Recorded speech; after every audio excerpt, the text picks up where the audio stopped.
नमस्कार, स्वागत है आपका बोलता है हिमाचल पर। आज है 16 नवंबर 2022 और हिमाचल प्रदेश की आज की सबसे बड़ी खबरें हम आपके लिए लेकर आए हैं। हमेशा की तरह आप इस वीडियो को लाइक कर दीजिएगा। हमारे चैनल बोलता है हिमाचल को आप सब्सक्राइब जरूर करें। वीडियो को लास्ट तक देखिएगा। वीडियो अच्छी लगे तो लाइक कर दीजिएगा और कमेंट बॉक्स में जय हिंद आप जरूर लिखे। पेश है आज की सबसे बड़ी खबरें। प्रारंभिक शिक्षा विभाग के निर्देश, मिड डे मील परोसने वाले स्कूलों को food safety and standard act 2006 के तहत करवानी होगी रजिस्ट्रेशन। पहली से 8वीं कक्षा तक के विद्यार्थियों को मिड डे मील यानी दोपहर का भोजन परोसने वाले स्कूलों को अब food safety and standard act 2006 के तहत रजिस्ट्रेशन करवानी होगी। प्रारंभिक शिक्षा विभाग ने सभी स्कूलों को ऐसे आदेश जारी किए हैं। स्कूल ऑनलाइन पोर्टल पर अपनी रजिस्ट्रेशन करवा सकते हैं। इसके लिए प्रतिवर्ष उन्हें 100 रुपए रजिस्ट्रेशन फीस देनी होगी। विभाग की माने तो स्कूलों को पहले ही इसका बजट दे दिया गया है। विभाग ने राज्य के प्रत्येक स्कूल को सुरक्षित और पौष्टिक भोजन परोसने के निर्देश दिए हैं। इसके साथ ही स्कूलों में ऐसी कार्यशालाएं करवाने को कहा गया है जहां सुरक्षित और पौष्टिक भोजन के महत्व के बारे में शिक्षकों और विद्यार्थियों को जागरूक किया जा सके। प्रदेश में मिड डे मील यानी पोषण अभियान के तहत कुकिंग कॉस्ट में बढ़ोतरी की गई है।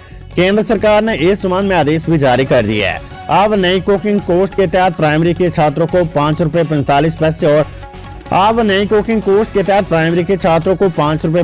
पैसे और अपर प्राइमरी के छात्रों को 8 रुपए 17 पैसे प्रति छात्र को नई कोस्ट के तहत भोजन मिलेगा। इसमें केंद्र सरकार मिड डे मील के तहत प्राइमरी के छात्रों को 4 रुपए 91 पैसे बजट खर्च करेगी। इसमें 0.54 पैसे हिमाचल सरकार का हिस्सा होगा। वहीं अपर प्राइमरी में केंद्र सरकार 7 रुपए 35 पैसे प्रति छात्र खर्च करेगी। इसमें 0.82 पैसे बजट का हिस्सा राज्य सरकार की ओर से दिया जाएगा। महंगाई को देखते हुए केंद्र सरकार ने इस बार 9.6% कुकिंग कॉस्ट बढ़ाई है। इसके तहत यह प्रदेश को मिड डे मील का बजट जारी किया जाएगा। हिमाचल प्रदेश में नई सरकार बनने को कुछ ही दिन बाकी है, लेकिन नई सरकार बनने से पहले सरकार पर चुनाव आचार संहिता से पहले प्रदेश में प्रधानमंत्री नरेंद्र मोदी की जनसभाओं की HRDC की 14 करोड़ 87 लाख रुपए की देनदारी है, जिसकी अभी सरकार ने निगम प्रबंधन को अदायगी करनी है। चुनाव आचार संहिता से पहले सरकार की उपलब्धि और नई परियोजनाओं को शुरू करने को लेकर प्रधानमंत्री नरेंद्र मोदी ने हिमाचल में 3 बड़ी जनसभाएं की है, जिसमें प्रधानमंत्री नरेंद्र मोदी ने अक्टूबर माह में बिलासपुर, उन्ना और चंबा में हजारों की संख्या में जनता को संबोधित किया। सरकार की योजनाओं से लाभान्वित हुए हजारों लोगों को सरकार के निर्देशों पर HRDC की बसों में जनसभाओं तक पहुंचाया और वापस घरों तक छोड़ा। HRDC प्रबंधन द्वारा इन जनसभाओं में हुए बसों के खर्च का आंकड़ा तैयार कर दिया गया है। वहीं सरकार को भी इसकी जानकारी उपलब्ध करवा दी गई है कि प्रदेश में किस रैली का खर्चा कितना हुआ है। ऐसे में अब नई सरकार के गठन के बाद ही HRDC को बकाया राशि मिलने की संभावना है। HPU शिमला में PhD करने के लिए पास करनी होगी अब प्रवेश परीक्षा। मध्य प्रदेश विश्वविद्यालय HPU शिमला से किसी भी विभाग में PhD करने के लिए अब प्रवेश परीक्षा पास करनी होगी। HPU की शैक्षणिक परिषद की स्टैंडिंग कमेटी ने मंगलवार को हुई बैठक में फैसला लिया कि UGC के नियमों को बनाकर नए बनाए नियमों को सख्ती से लागू किया जाएगा। PhD में प्रवेश को लेकर पूर्व कुलपति के कार्यकाल में हुए विवाद के बाद कार्यकारिणी परिषद की बैठक में लिए फैसले के अनुसार प्रदेश के लिए नियम बनाने को लेकर बनी कमेटी की सिफारिशों को स्टैंडिंग कमेटी ने मंजूरी दे दी है। विधानसभा चुनाव किन्नौर के का मतदान केंद्र में दर्ज हुआ 7% से अधिक मतदान। जिला निर्वाचन अधिकारी और उपायुक्त किन्नौर आबिद हुसैन सादिक ने जानकारी देते हुए कहा कि किन्नौर 68 अनुसूचित जनजाति विधानसभा क्षेत्र के का मतदान केंद्र में इस बार 112.5% मतदान दर्ज हुआ है, जो संपूर्ण हिमाचल प्रदेश विधानसभा क्षेत्र के सभी मतदान केंद्रों से अधिक है। PhD की प्रवेश परीक्षा के लिए CU की वेबसाइट से डाउनलोड होंगे एडमिट कार्ड। केंद्रीय विश्वविद्यालय द्वारा PhD की 172 सीटों पर आयोजित करवाई जाने वाली प्रवेश परीक्षा के लिए 741 ऑनलाइन आवेदन प्राप्त हुए हैं। एंट्रेंस टेस्ट के लिए एडमिट कार्ड CU वेबसाइट से डाउनलोड होंगे, जिसकी सुविधा शुरू होगी। 20 नवंबर को एंट्रेंस टेस्ट है व 30 नवंबर को एंट्रेंस टेस्ट का रिजल्ट निकाला जाएगा। ट्रैकिंग पर निकले अमेरिकन युवक की 8 दिन बाद मिली लाश, गल्लू वाटरफॉल के पास सब बरामद। मैक्लोडगंज के नड्डी गांव के रमणीक पर्यटन स्थल में गुना माता ट्रैक की ट्रैकिंग पर निकले विदेशी पर्यटक की 8 दिन बाद लाश मिली है। वल गांव में उसका शव गल्लू वाटरफॉल के पास बरामद हुआ है। एडीएम रोहित राठौर ने खबर की पुष्टि की है।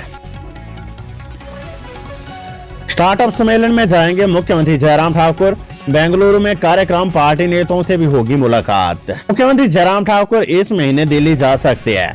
दरअसल केंद्रीय कॉमर्स मंत्रालय की ओर से बेंगलुरु में स्टार्टअप सम्मेलन आयोजित किया जा रहा है। इसमें केंद्रीय मंत्री पीयूष गोयल ने सभी राज्यों के मुख्यमंत्री को बुलाया है। हिमाचल सरकार को भी उद्योग विभाग के मार्फत यह निमंत्रण मिला है। 18 नवंबर को होने वाले सम्मेलन के लिए मुख्यमंत्री जयराम ठाकुर भी बेंगलुरु जा सकते हैं। इससे पहले वे दिल्ली जाएंगे। चुनाव आचार संहिता में ऑफिशियल वर्क के लिए चुनाव आयोग से अनुमति की जरूरत नहीं है। दिल्ली दौरे के दौरान पार्टी नेताओं से भी मुलाकात भी कर सकती है। राज्य में विधानसभा चुनाव के लिए वोटिंग होगी और नतीजे 8 दिसंबर को आने हैं। दिसंबर में शुरू होगी नाबार्ड की 40 सड़कें, 223 करोड़ की योजनाएं मंजूर।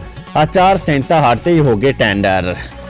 प्रदेश में नाबार्ड के तहत 40 सड़कों का निर्माण 8 दिसंबर के बाद शुरू होगा। इन सड़कों को नाबार्ड के तहत मंजूरी मिली है। नाबार्ड में 4 पुलों का भी निर्माण होना है। प्रदेश में विधानसभा चुनाव से ठीक पहले इस बड़े प्रोजेक्ट को मंजूरी मिली थी, लेकिन आदर्श आचार संहिता के फेर में ये प्रोजेक्ट अटक गया। इस प्रोजेक्ट के तहत 223 करोड़ रुपए खर्च होने हैं। ग्रामीण क्षेत्रों में बनने वाली इन सड़कों को लेकर लोक निर्माण विभाग ने डीपीआर तैयार कर राज्य सरकार को भेजी थी। इसके बाद राज्य सरकार ने इसे केंद्र के सुपुर्द किया और आखिर में नाबार्ड से काम करवाने की मंजूरी मिल गई। बड़ी खबर, कांग्रेस के पक्ष में वोट डालने की अपील करने वाले 5 कर्मियों पर होगी कार्रवाई। हिमाचल प्रदेश विधानसभा चुनाव में कांग्रेस के पक्ष में वोट डालने की अपील करने वाले 5 कर्मचारियों पर कार्रवाई होगी। इन कर्मचारियों ने इस मामले में उच्च अधिकारियों के पास नोटिस का जो जवाब दिया है वे संतोषजनक नहीं पाया गया है। इसके बारे में निर्वाचन आयोग को भी अवगत करवाया गया है। संबंधित विभाग अब इन कर्मचारियों के खिलाफ सरकारी सेवा नियमों के अनुसार कार्रवाई करेगा। उल्लेखनीय है कि विधानसभा चुनाव के लिए मतदान से कुछ दिन पहले इन कर्मचारियों ने सोशल मीडिया में पोस्ट डालकर पुरानी पेंशन वाले को लेकर कांग्रेस के पक्ष में वोट डालने की अपील की थी। इस अपील को कई कर्मचारियों ने आगे सोशल मीडिया में अन्य मित्रों को भेजा था। भाजपा ने चुनाव आयोग के पास लिखित शिकायत कर कहा था कि इन सरकारी कर्मचारियों ने कांग्रेस के पक्ष में वोट डालने की अपील करके चुनाव आचार संहिता का उल्लंघन किया है। इस कारण से इन कर्मचारियों के खिलाफ बड़ी कार्रवाई करने का मामला चुनाव आयोग से उठाया गया था। हिमाचल में खुला नौकरियों का पिटारा, 19,500 रुपए सैलरी, 20 नवंबर तक करे अप्लाई। हिमाचल के 54 सरकारी स्कूलों में वोकेशनल टीचर रखे जाएंगे। इसके लिए शिक्षा विभाग ने आउटसोर्स के माध्यम से आवेदन आमंत्रित किया है। स्कूलों में वोकेशनल टीचिंग की सेवाएं देने वाली कंपनी के माध्यम से पद भरे जा रहे हैं। इसका मासिक वेतन 19,500 रुपए दिया जाएगा।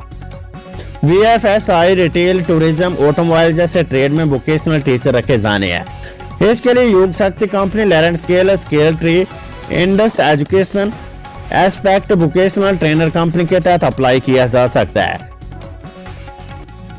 खबर हाईकोर्ट से, सचिवालय प्रशासन ने जानबूझकर लागू नहीं किया कोर्ट का फैसला, हाईकोर्ट की कड़ी टिप्पणी।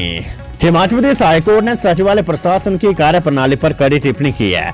खंडपीठ ने कहा है कि मुख्य सचिव, कार्मिक और सामान्य प्रशासन के सचिव ने जानबूझकर अदालत के निर्णय को लागू नहीं किया है। अदालत ने पाया कि 12 वर्ष का समय बीत जाने पर भी याचिकाकर्ताओं को वरिष्ठ सहायक के पद पर पदोन्नति का लाभ नहीं दिया गया।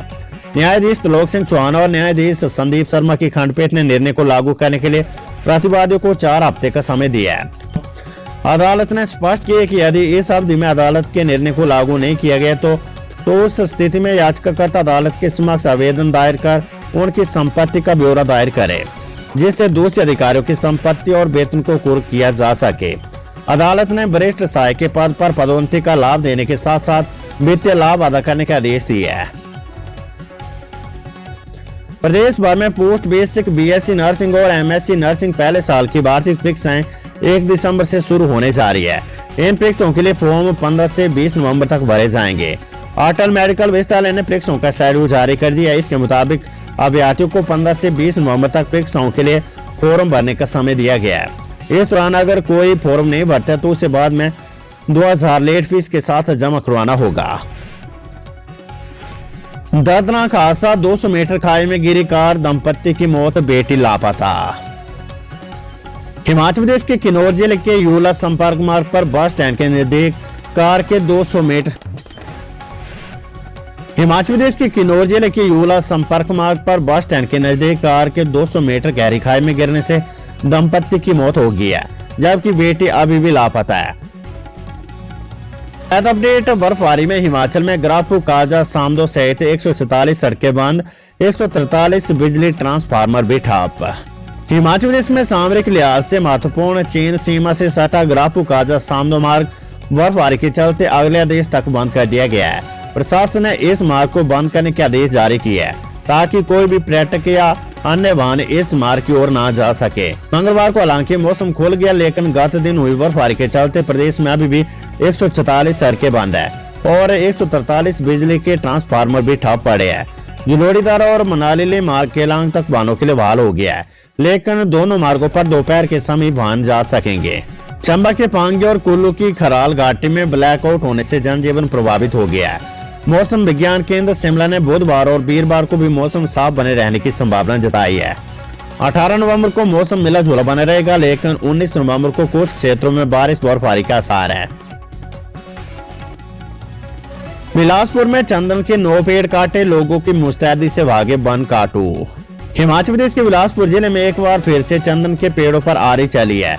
देर रात बिलासपुर शहर के साथ लगते ओयल गांव स्थित इको पार्क में चंदन के 9 पेड़ वन काटू ने काट डाले, लेकिन ग्रामीण और पंचायत प्रतिनिधियों की सतर्कता से वन काटू काटे के पेड़ों को ले जाने में कामयाब नहीं हो पाए। वन विभाग ने इन पेड़ों को कब्जे में ले लिया और सदर थाना में शिकायत भी दर्ज करवा दी है।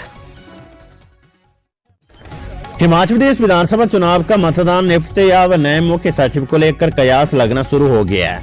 प्रदेश में नई सरकार का गठन करने के बाद मुख्य सचिव आर डी दीवान 31 दिसंबर 2022 को सेवानिवृत्त हो गए। नया मुख्य सचिव बनने के लिए केंद्रीय प्रतिनियुक्ति पर गए IAS अधिकारी अली राजा रिजवी वरीयता में सबसे आगे है। हालांकि भाजपा सरकार के कार्यकाल में बनाए गए 3 प्रधान सलाहकारों राम सुभाग सिंह, निशा सिंह और संजय गुप्ता में भी मुख्य सचिव बनने की आस जगी है। 8 दिसंबर को प्रदेश में मतगणना होगी। नई सरकार का गठन 15 से 20 दिसंबर तक होने की संभावना है। ऐसे में वर्तमान मुख्य सचिव आर डी दीवान की अगुवाई में प्रशासनिक अमला नई सरकार के साथ भी काम करेगा। खबर चंबा से, चुनाव ड्यूटी पर आए कृषि विभाग के कर्मचारी की मौत। मध्य प्रदेश के चंबा जिले के चुवाड़ी में ड्यूटी देने के लिए चंबा पहुंचे बिलासपुर के एक कर्मचारी की मौत हो गई है।